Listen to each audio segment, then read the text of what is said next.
היי לכולם, ברוכים הבאים לפודקאסט שלנו. אני לירז קוטנר, תלמידת כיתה י"ב, והיום אנחנו הולכים לדבר על נושא שנוגע לכולם, בזבוז מזון.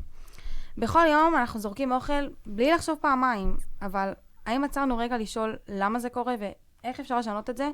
אז היום נמצאים איתי כאן ליאם אביטל היי. ולירז אדרי שלום. מהכיתה שלנו, וביחד ננסה להבין איך בני נוער כמונו מתייחסים לבזבוז מזון ומה כל אחד מאיתנו יכול לעשות אחרת כבר ממחר. אז, איך אתם? מה שלומכם? בסדר גמור, ברוך השם. אני גם, ברוך השם, אני בסדר. האם קורה אצלכם בבית שזורקים אוכל, ואיזה סוגים בדרך כלל? אני אתחיל. אצלי בבית זורקים מלא אוכל. כאילו זה כל הזמן, אין מה לעשות. זה פשוט אתה יוצר, אתה מכין אורז, ואף אחד לא הולך לשים את כל הסיר. פשוט כי האריזה באה כבר בקילו, אז למה לא לעשות את כל האריזה? אבל לצערי זורקים הרבה אוכל, ובאמת זה בזבוז. כן, כאילו גם אצלי, כאילו תכלס, כאילו, אם אני לא תגיד לך עכשיו תעשה חצי קילו, זה תזרוק את הכל, אבל הרוב זה פשוט ששוכחים פשוט לשים את זה במקרר, ואז כאילו אומרים שזה מקולקל, למרות שזה עבר יום אחד ולא קורה כלום. אוי, זה קורה לי מלא כן, זה בבית. כאילו... כן, אנחנו לא מכניסים את זה המקרר, ואז... מחרפן אותי, אבל זה מחרפן אותי. וגם אין מקום במקרר בשביל כן. להכניס אוכל, אז בדיוק. כאילו, אתה הכל מנסה אצלי להכניס, עמוס. אבל אין. אז כן. למה לדעתכם זורקים באמת הרבה אוכל? בגלל שקונים יותר מדי? כי אתם שולחים במקרר? כי אתם שולחים מחוץ למקרר? מה? וואו, זה נושא רחב. זה, כן. כן. אני חושב שכאילו בעיקר, זה או שלא אוכלים, או שפשוט שוכחים לשים את זה במקרר. זה נראה לי הכי זה. כי פשוט זה מה שקורה אצלי, אבל זה לא... זהו, אני מסכימה איתך, אבל אני חושבת שזה כאילו, המילה באמת כאילו הגדולה של זה, זה תרבות הצריכה. כי אנחנו רגילים לצרוך מה זה כל כך בעינייך? הרבה. תרבות הצריכה זה פשוט שאנחנו רגילים לצרוך כל כך הרבה, זה לאו דווקא גם באוכל, זה גם בקניות. עכשיו, כשאת הולכת לעשות שופינג, אתה רוצה לעשות הול לחברות שלך, אז את תקני יותר לפעמים. כדי כאילו, זה סתם, זה... בדיוק, אנחנו רגילים לקנות יותר ממה שאנחנו צריכים, לאכול יותר ממה שאנחנו צריכים. גם אוכל מתבסס על תחושה רגשית כבר, זה לא רק לסבוע.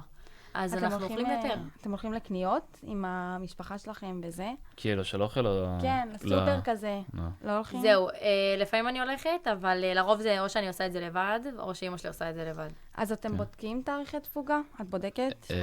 בודקים, כן, אבל כן, לא עכשיו לפני כל שאתם פעם, אוכלים. לפני שאוכלים. אם קנו את זה עכשיו, אני לא בודק, אבל אם עכשיו, נגיד, עבר כמות זמן, אז אני בודק לפעמים.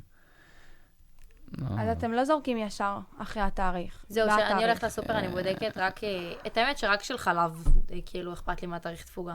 כל השאר, כאילו... את האמת שלא, ממש לא מעניין חבל לא אותי. נעימה מהחלב, בוא נגיד את זה ככה, בלשון המעטה. כן, וואו, ממש. אז כשאתם שומעים בזבוז מזון, מה ישר עולה לכם לראש? עכשיו אני אומרת לך בזבוז מזון, מה הולך לך לראש?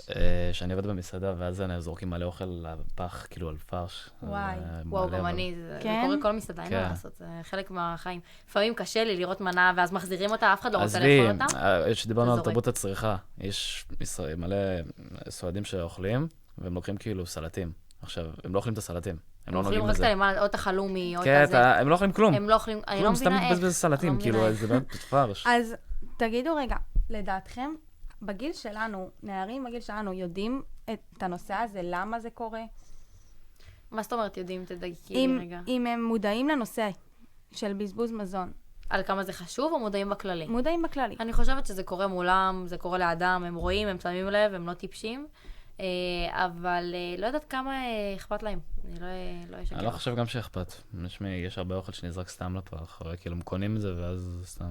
זהו, מעודדים את זה מאוד. כן, כאילו, זה לא כזה שמים על זה דגש כמו שצריך לשים. איך אתם חושבים שהם מעודדים את זה? באיזה מובן? ברשתות? את באה לעבודה, הנה מה שהוא אמר עכשיו אותו בדיוק, דבר, את באה כן. לעבודה, זורקים אוכל מולך, כאילו מול הפנים. כן, זה ולא עכשיו זה... אתם זה מוריד את חושבים הערך. שזה בא לידי ביטוי ברשתות גם? גם ברשתות. ברשתות גם, כן. יש אפשר את, לראות את זה הרבה. איך קוראים לה? זאתי שהיא אוכלת בכמויות. נו, איך שכחתי קוראים איך לה? קוראים לה. אורמה לוי, עומרי לוי? עומר עומר לוי. לוי. עומר לוי. עומר לוי, היא כאילו, אין לי בעיה עם זה, אבל תמיד היא אומרת שהיא נותנת את הדברים אחרי זה, מה שנשאר. היא נותנת את זה לשכם. אבל זה גם מגעיל, כי כאילו, יש שמי. סרטונים שלה, היא אוכלת מעל האוכל של האנשים. כן, אני לא עזבי. יכולה. לא, עזבי, בכללי, יש תאומיות של שוקולד וזה, מי אוכל את זה? בחייאת, מי אוכל את זה? כן, לא, והיא גם אני- אוכלת כמות פסיכית, ואני אני לא גם, יכולה, יש לי כן, כאילו... אני כאילו גם, לא, לראות את הסרטון קצת אחרי זה, מוגזם. ואז להבין שאתה אכלת את זה, זה מגעיל, אני לא הייתי לוקח את זה, ברמות. כאילו, האמת זה- שנכון, זה אבל לא. מה לדעתכם הסיבות העיקריות לבזבוז? הסיבות העיקריות לבזבוז, אני חושבת שזה קודם כל גם, עוד פעם, אני אחזור על תרבות הצריכה, זה פשוט ההרגל הזה ההרגל הזה של פשוט לאכול יותר ממה שאתה צריך. זה כאילו, אתה בקרייסס, אתה אוכל. אתה רעב, אתה אוכל. אתה אתה שבע, אתה אוכל. אתה הולך לחברים ליום הולדת. גם, אותו דבר. אבל זה היה כאילו... זה יותר אכילה, גם רגשית וגם כאילו של לברוח יותר כזה. בוא נגיד את זה כאילו, לא כמו סיגריות, אני לא מגזים, אבל זה כמו. יש לאנשים שזה כמו סיגריות, בדיוק. זה אנורקסיה. כאילו, הנה, אם מישהו מפסיק לעשן, הוא הולך לאוכל. אם מישהו רוצה להפסיק לאכול, הוא מעשן. יש הרבה אנשים שאפשר להגיד את זה ככה. מה אתם יכולים, מה את יכולה לעשות נגיד, מה אתה יכול לעשות בעבודה נגיד?